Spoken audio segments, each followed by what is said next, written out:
Как го направиха този трик, също не мога да вече. Доста се отдалечихме от тези времена, но явно, че той има влияние и е играл. Той може да свали всяко правителство, стига да направи такава валутна спекулация, че да разстрои националната валута. Неговата крайна цел, знаете каква е?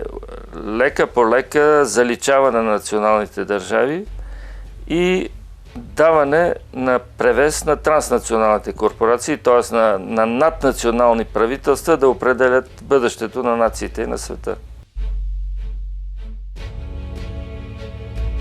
Опозицията, начело с Иван Костов, който е вече лидер на СДС, се готви за победа. Още тогава се говори, че финансовите и политическите сътресения ескалират по предварителен сценарий. Първо, за да бъдат обезценени заемите на кредитните милионери, а после да се извърши мащабната смяна на собствеността в държавата и активите да бъдат прехвърлени в точно определени фирми.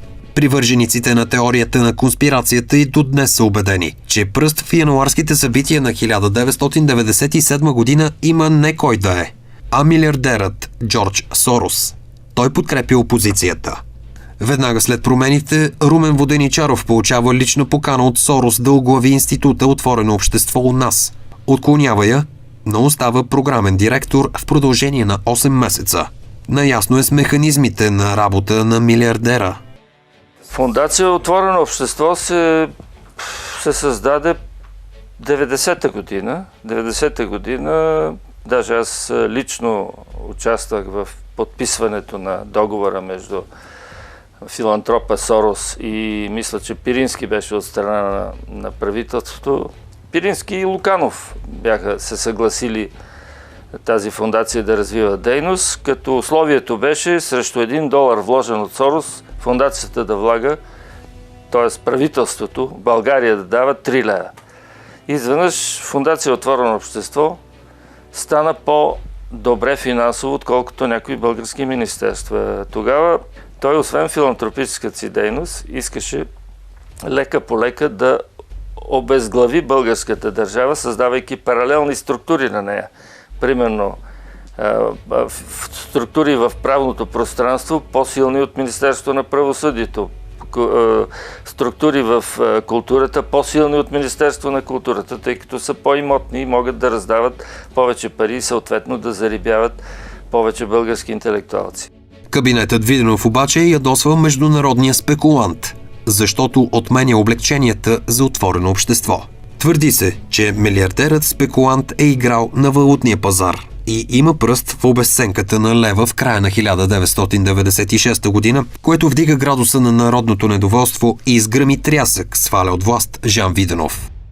По време на следващия кабинет на Иван Костов, Отворено общество е сред основните спонсори на Бъдеще за България, фондация на съпругата му, Елена Костова. Любопитно е и още нещо. През март 1997 година Сорос се среща с бъдещия премиер Иван Костов в Будапеща. Командира не харесва идеята за валутен борд, но след тази среща променя коренно позицията си. Там той получава и $25 милиона кредит за покупка на зърно. Смята се също, че по време на Виденовата криза хедж фондовете на спекуланта са купували български Брейди облигации, които са препродадени с огромни печалби по-късно по време на кабинета на Иван Костов. Не бива да се забравя също, че милиардерът е неофициален съветник на българския премиер по това време, а икономическата програма на правителството е писана от група към Нов български университет, финансирана от Отворено общество.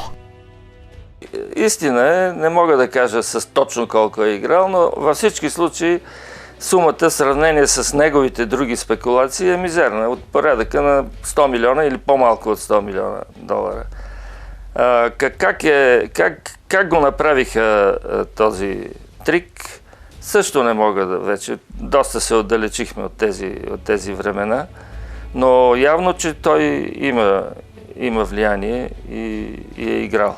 Той може да свали всяко правителство, стига да направи такава валутна спекулация, че да разстрои националната валута. Това го направи на няколко пъти с Англия, с Малайзия.